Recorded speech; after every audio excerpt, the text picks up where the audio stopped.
Grams was the plantation owner, and he was remarkable. One of the things he did was develop citrus, and he tried planting it here, and it didn't go. The soil wasn't good for it. He went down to Florida and started it, and he was very successful there.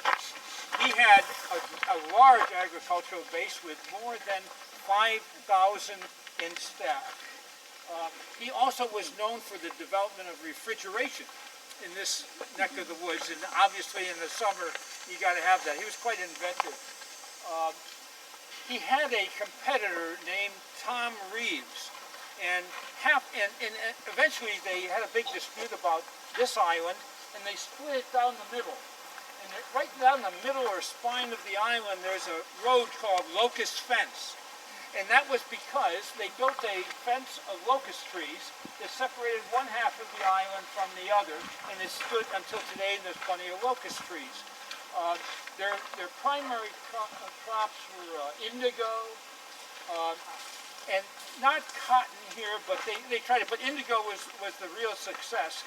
But the reason they called it cottondyke is they had dikes out on the edge of the island that were tidal. And a large ship could come in on high tide.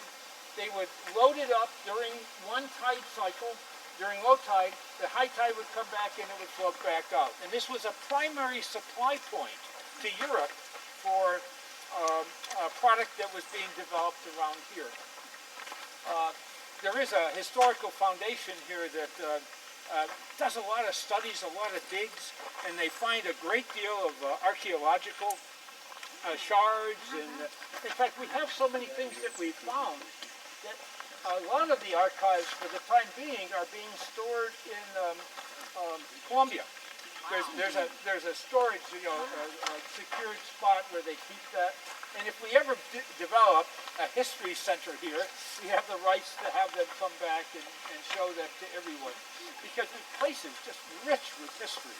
A lot happened here, and it's fun to have grandchildren or whatever come around and see some. This is all made of old tabby. That's the oyster shell and what have you. They learned a way of making concrete out of oyster shells and went crazy with it.